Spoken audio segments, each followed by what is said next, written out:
Broadcasting from the business capital of the world, this is the Podcast Business News Network. I'm telling you, every time we get together, I learn so much, not just about health, but about her, because she is just so many different angles, so much going on, so much knowledge, depth in terms of our health. And she runs a company called Revitalist, which is a leading mental health company focused on different types of therapeutics, including ketamine. And that's just a piece of what's going on there. And great to have her back here. Something very fresh I just learned about Katie Walker. How you doing today? Hey, Steve, I'm doing great. So tell me about this lab. You're opening up a lab. Yeah, I mean, you have your company, you have multiple locations around the country, and now you're opening a lab. What's going on here? Okay, this is exciting. And this is going to take a second for people to hear because it's new. And it's new in my brain, so it's typically new in other people's brains. So the lab, this is the neat thing about the lab, opening up in January in Knoxville, but it's going to be something called a reference lab. So anybody across the country, across the world can send us blood and it can actually operate underneath our proprietary protocols. So here's what we're doing. We're reverse engineering the way we look at everything, right? That's what I do in life anyway, is reverse engineer everything. So now we're reverse engineering the way we look at labs. So right now, for example, with a lab, say calcium. What we do is with calcium, say your calcium's high. I'm going to tell you, Steve, your calcium's high. I need you to avoid products that have extra calcium in them because we don't want it to get any higher. We want to really kind of learn how to manage this, right? Because something's going on, it's making your calcium high. And I'm going to send you to a nephrologist to watch your calcium levels because sometimes if your calcium's too high, it can hit your kidneys. And we really want to make sure that we're managing your kidneys and such to make sure you don't go into chronic failure of, right? That's what we do every day, probably millions of times a day. That's what we do in healthcare. Well, here's the fun part. Why aren't we looking at what makes your calcium drop? Why are we giving medication to help make your numbers look better, but we're actually not addressing what's making your calcium go up? We just expect, oh, it's a deficiency. It's a defunct dysfunctionality, and we just got to manage it because your body's operating wrong now. If your calcium's high, guess what the reverse the to calcium is B12. So it's an inverse ratio, right? So if your calcium's high, more than likely your B12's low. Wow. If we raise your B12, we're going to lower your calcium, right? And that's how a lot of things in our system operate, right? Calcium and magnesium, those little guys are opposites of each other. If your calcium's high, typically your mag's low. So why aren't we going in and looking at what antagonizes that and give it to that person? Because everything in our body is a chemical reaction. We can go in there and mess with all these different things, and that's not what we're doing. So with this lab, it has AI, right? It has the AI bot up front to where she helps to kind of assess you, gives a gross summary of that.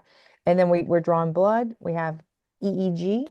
So your brain waves, we're looking at your brain waves, and we're also doing an EKG. So we're looking at your cardiac waves as well. So between your heart, your blood, and your brain, all three of those communicate with each other. Believe it or not. Like most of the time, we go to cardiologists and they're like, oh, I only focus on the heart. Well, the heart has a ton of protein interactions. The brain has a ton of protein interactions. Your blood has a ton of protein interactions. And a lot of the signaling that goes on in our brain, body, gut, whatever else, is through protein interactions. So if this little guy starts like, it's like, what is it, the game that you play when you're little, when you start whispering to each other and, Pass it on. there's Pass it on. yeah, yes. So it's like at the first, first person to the 20th person. If that first person doesn't hear the right statement and they keep saying over and over and over, and eventually it gets to this person, it's completely wrong. That's exactly what our body does. It's one cell that's communicating that's off track, and then that keeps going. Let's go back to the original cell, but let's optimize that original cell and let's break all of this. So what started this whole lab thing was when I had a board member, she's like, you should open a lab. And I was like, I've been in medicine for 20 years. And I was like, I know how to draw labs. I know how to run labs. I know nothing about operating a lab. So we've learned that. I've learned that. And it's very different, very, very different in healthcare. It's its own communication style. But what we want to do, Steve, is this reference lab, anybody can come to it. Walk in, just walk in. We can draw your blood, we can do a brain scan, we can do a heart scan. And this takes less than 20 minutes to do all three of these tests. And then you get that cross correlation. So what I mean by that is our heart has over, and there's probably more, there's more than 100 pathways, Steve, that they think are primarily indicative of mental health. So they think that our heart has more direct correlation to our mental health than our brain. And think about, how are we measuring mental health right now? By what I tell you, I'm feeling, like the verbalization, like we're experts with the way we verbalize. So if the heart's showing certain electrical patterns, it's giving us insight to show what's going on in our brain. And the reason we're doing EEG, so EEG is your brain waves. The reason we do that is because we want to see what's hyperactive, what's hypoactive. Because if we can see what's functioning too fast or functioning too slow, we can actually give you real-time interventions to say, Steve, these waveforms are hyperactive. How about you try meditation 5 minutes a day? And then let's get you back in 30 days. Let's measure that and let's see if that's lowering down, because if it's lowering down, it's probably going to make your symptoms of anxiety or OCD or insomnia better. And just 30 minutes a day of meditation could make that much of a difference. Oh, it's huge. Yeah, I think it was Johns Hopkins who did that. No, if you do meditation, it was like 30 minutes a day, 5 days a week. Steve, you can change your body's entire landscape. Like, that's how for years they've been looking at, there's certain people who can get into a certain mindset to actually decrease cancer markers. Right? Wow. It's inflammation. That's all it is. And our body gets in this cycle of inflammation. We don't know how to stop it, and we medicate it. You don't medicate inflammation to stop inflammation. You have to stop it at the beginning. And right now we're just making it look better on the end. And that's the same thing. So neurodegeneration, right? So what this lab is made for is so we can this is the way I describe it to people. When you go to your primary care, they're looking at your house, like the external piece of your house. So they're doing your blood pressure. Only thing that is measuring like vibrations is your blood pressure, right? They're feeling of your heart rate. They're listening to the frequency. They're listening to your lungs, right? We need an internal report. What in the heck is going on internally, right? Mm-hmm. And the only, I mean, look, people love functional MRI. That's like the gold standard, functional MRI. And, but that's a scan that takes a picture in a moment of time. We need real time. EEG is real time. So we need real time things so we can see all these things, so we can cross correlate them, so we can auto regulate the entire system. And once we auto regulate that, then we can really start to see what's going on. So, this lab, we've made it for now to where, people who are 10 years old and up can come in.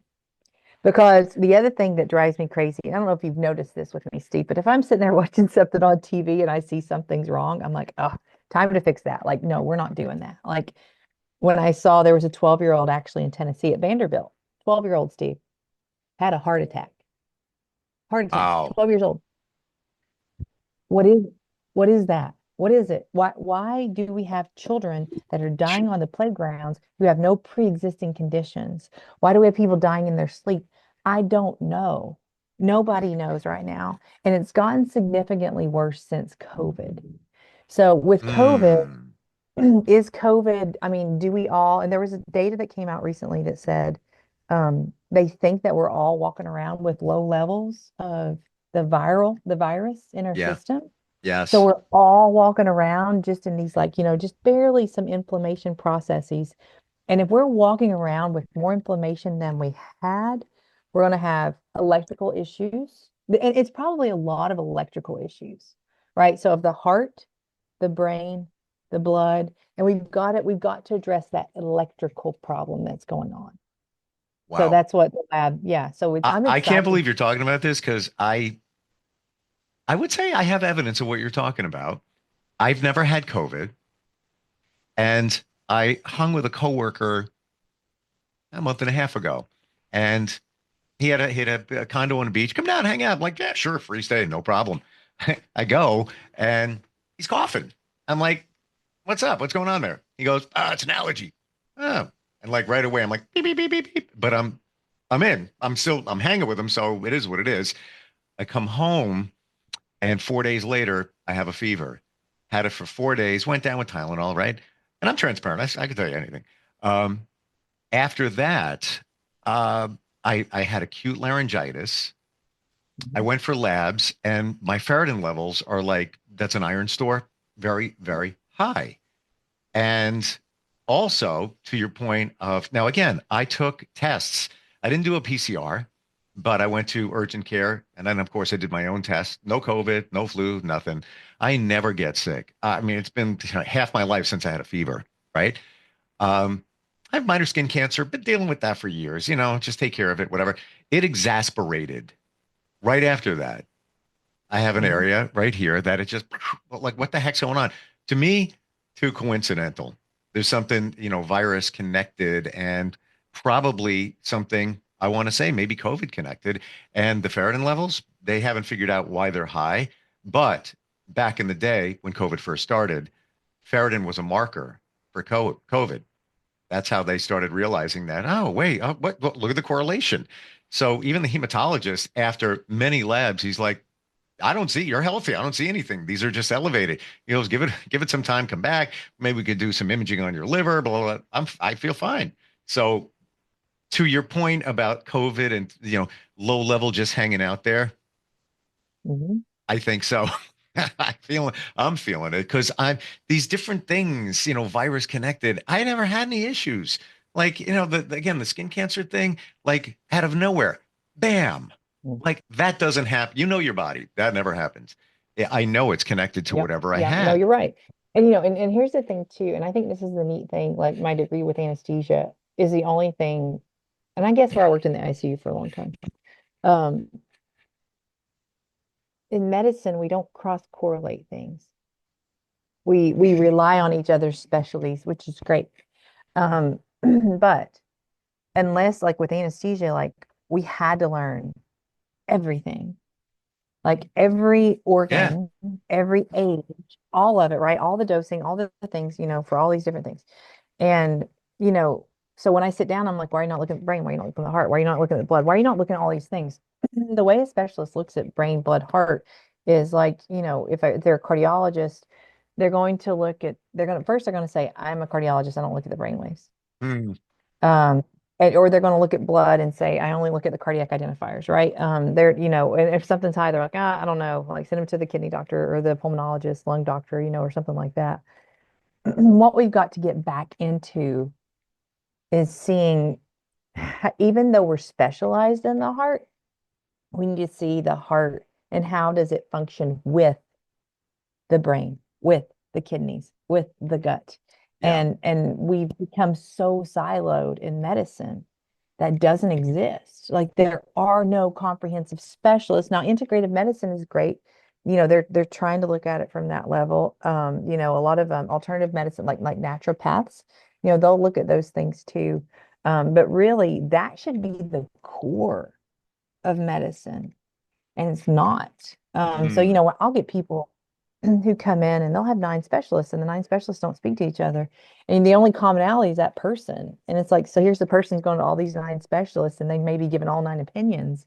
And that's probably why the healthcare system is imploding tremendously, Ugh. and we've all become specialists down this like one path on the right side, and but nobody sees that there's 100 paths actually involved in this.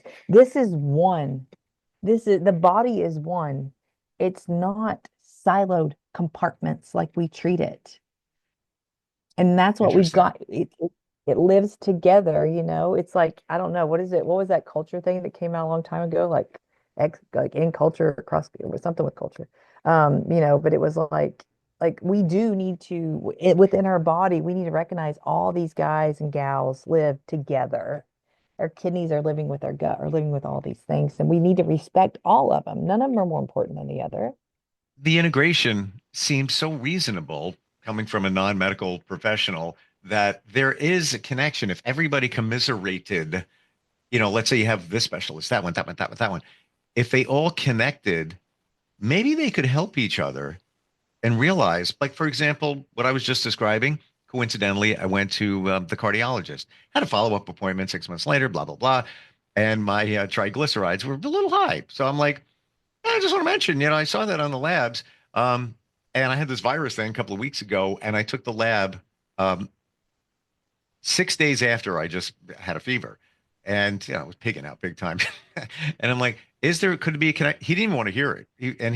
He's a great, I'm happy with this doctor. But he's like, no, no, don't worry about the trial. Yeah, you're fine. You're fine. I'm like, well, they're a little high, and it's kind of coincidence that I had a virus. I'm like, it wasn't even on his radar. Hmm. Yeah, Yeah. And it's not. And then unfortunately in medicine, we disregard you that way. He doesn't even see, that disregard. So okay, I'm Mm. I'm because I'm still with the lab thing. It's really neat. We actually have a lab bot. It's literally me. Looks like me. And Is that the AI thing? yep, the Yeah. AI. Oh, I saw Yeah. that. I saw that on your website, and I was like, wow, that's pretty cool.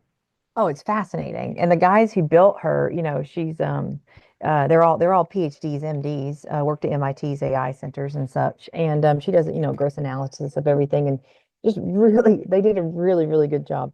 But she's going to be a part of the lab as well. So when you get your blood drawn, she'll give you recommendations, right, for these different things. So here's an example. Let me give you an example. And I've got my lab matrix here. This is where I have to go down my rabbit holes because I have to Sure. make the large language model for her in order for her to make sense. So if we go into ferritin here, so here's a fun piece with ferritin. So ferritin specifically, so cytokines, right? So um, cytokines, this lab's going to focus a lot on inflammation, cytokines, proteins. Okay. So cytokines are inflammatory markers that we have in our body and we want them to function normally, right? So what happened with COVID is, like I tell people all the time, COVID didn't kill people. It was the body that killed itself because COVID was so foreign it didn't recognize anything. So this foreign invader comes in and the body's like, nope, absolutely not. And it created something a lot of times called a cytokine storm. So cytokines are little tiny warriors in our body that are fighting things. That's great. We need cytokines. When you get a cytokine storm, that's when everybody in your body has lost its mind and it's coming in and it's going to slam. It's the nuclear bomb that goes off within our body. Wow. It's come to slam everything. So when people got COVID and they had a cytokine storm because of COVID, that's what killed them more than likely was the cytokine storm. The body was killing itself. It started eating itself because it got off track and it thought it was supposed to, right? So with your ferritin levels specifically, thinking about cytokines. So short note here. So cytokines and ferritin do have a direct translation. So cytokines can indirectly affect ferritin translation by increasing nitric oxide, which inhibits ferritin translation. So sometimes when numbers are high, they're actually not high. They look high on the labs, but they're actually not high. There's more ferritin maybe floating around that's getting picked up more quickly. And there may not be as much ferritin actually in the cell, but more on the outside of the cell. So it's giving an abnormal. So it's not translating it, but two, if it's not translating it, it's not using it either. So some people will have high levels of, but they can't use them. So you may not even have symptoms of like hemochromatosis, which is high iron. You may have symptoms of like low iron, though your iron's measuring high. And it's because there's a translation link missing. So your body comes to a point with viral with it's like communication, right? It's like point A and point B. You still have iron being produced. Your body still needs iron, but the communication link on the inside is broken. It can't. It's like there's a communication barrier now there with the system. So the system's not using it correctly. So one way, so we do ketamine at the clinic. So ketamine can lower ferritin, um, and ferritin can stimulate a cytokine storm. And then ketamine, so ketamine actually stops cytokine storms. It's Wow. anti-inflammatory. Hmm. How do you So spell cytokine? it's Cytokine. Gotcha. Wow. And then B12. So here's something with your ferritin. So B12 can have a low, either a low or direct correlation with ferritin. Um, and vitamin C, believe it or not, vitamin C actually, Mm. you want to give vitamin C to people if they have low ferritin because it actually improves ferritin absorption. If it's high, oh, here's your one, Steve. If your iron's high, you should look into glutathione. Do you know what that guy is? Glutathione. I've heard that many, many times.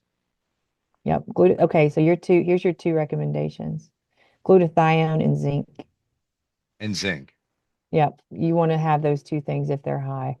So glutathione, when I first heard about this, I was like where am I? Why do I not know about this stuff, right? And this is how in medicine, like, because we know so much and you come out and you're like, I know nothing. Like, so glutathione, love glutathione. You can get it in IVs Right.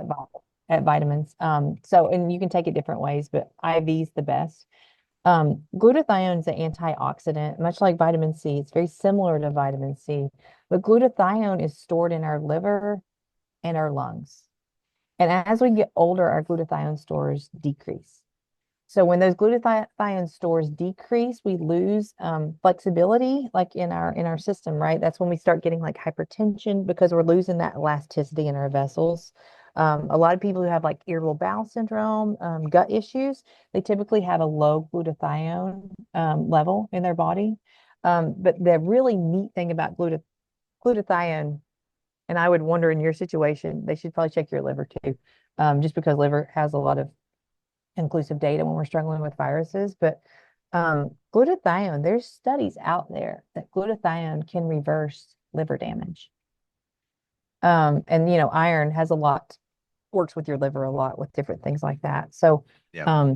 yeah, so definitely glutathione and zinc. We don't give zinc nearly as much credit as we should, but zinc limits the viral load. So it will actually decrease, zinc will decrease as long as viruses act. And I guess that's why they say take zinc to ward off a cold or Mhm. something like that, right? Yeah, yeah, it just shortens it. Yeah. Right. And then here's your triglycerides. So elevations in glucose and triglycerides, as well as lipid abnormalities, may be associated with an autonomic dysregulation. Um, these markers are signs of elevated inflammation. So Which yeah, which could have been the inflammation from the virus that I had. 100%. Yeah. So are Yeah. they correlated? Yes. Here's what we do, right? Here's what we do in medicine. Um, Steve, your lipids, your triglycerides are high. Let's get you on some meds to lower that number. And when all in fact, it could be, it's not that your triglycerides are high, it's that there's something going on that's making your body be inflamed, Right. having that the triglycerides look high, and they are temporarily, but don't start doing medication just to shove down that number. Let's go fix the inflammatory process first. And getting to the root cause, which is called holistic medicine, It is. It's essentially, right? holistic medicine, and that's the thing, like with kids, like with TBI, CTEs, so TBI, traumatic brain injuries, CTEs, chronic traumatic encephalopathy. That's what you see with a lot of your NFL guys, your NHL guys, lacrosse, soccer, different things like that. Veterans who are around a lot of explosive materials that vibrate. If you're around a lot of vibrations, even construction workers, Wow. those are consistent traumatic brain injuries because the brain can't handle that much vibration. We only have three things, Steve, in our brain. In our brain, or it's like, you got your cranium, your bone, your structure, you've got your brain, and then you got the fluid surrounding it, with this is your cerebral spinal fluid. You got three things. That's it. If that brain shakes a lot, it's hitting your skull and it's causing consistent damage. It's not the initial blow that causes the damage. It's the 7 to 10 days after, because there's an inflammatory cascade that kicks up. And that's why they're like, oh, keep an eye on him for the next 7 to 10 days. Wow. Only thing we're doing is like sitting there, like watching damage take place. It's like, no, stop it. Like, stop it. Stop the 7 to 10 days, and that's what we've got to identify. So that's why I made it for these, kids going down as young as 10 years old. If they're in sports, if they're in football, if they're in anything, right? they're having behavioral issues, like their little brain's growing so fast until the age of 26. Let's try to figure out like let's help their brain grow on a direction to where we want it to grow.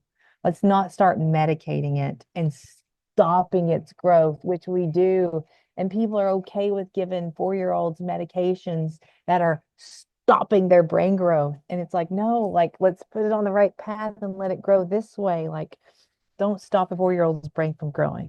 It just started. We're out of time. I just keep going. I always say this. This is like fascinating. And gotta say, and I'm not just saying this because we're here together, it all makes sense.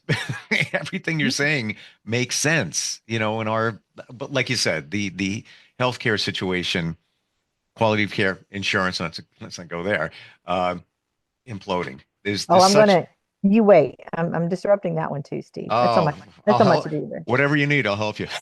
We can do it together. Yes, and with happiness. See there? This is my shirt. This is actually a World War II. I got this at a World War II museum. Wow. But it's a good shirt for what we're trying to do with the company is. That word resonates with me. I moved a couple of years ago and I was wondering if I made the right choice for me and my daughter. And I left my place and I came to a light and I was actually asking universe, just, I get like that sometimes. Like, throw me a sign that I'm doing the right thing over here. Get to the light, and it's a corner I pass all the time. Look up, and there's a business. I think might be a medical business, and huge letters said victory, and that was like, thank you. All right, appreciate that. I got my validation. So that does resonate. Revitalist.com. Do I have that right? That's right. Cool. Yeah, go there to learn more. I'm gonna play around with your AI and fascinating what you've created there. Lots more questions. We're like literally way over time, but wow. I was gonna say, look up nitric oxide with your ferritin level. Look at what stimulates nitric oxide and ferritin, because those are a lot of things that you can do holistically that can help alter it. My gut tells me it's all connected to the virus situation somehow, some way. Yeah. Inflammation, which we talked about. Thank you so much for today. Amazing. Just amazing. The knowledge you have and the way you look at things in an unconventional way, which seems like the way it should be done. Appreciate it. Happy holidays, by the way, to you and your family. Hey, happy holidays to you too, Steve. And happy to be here. And yeah, let's keep pushing forward. Yep. We'll catch.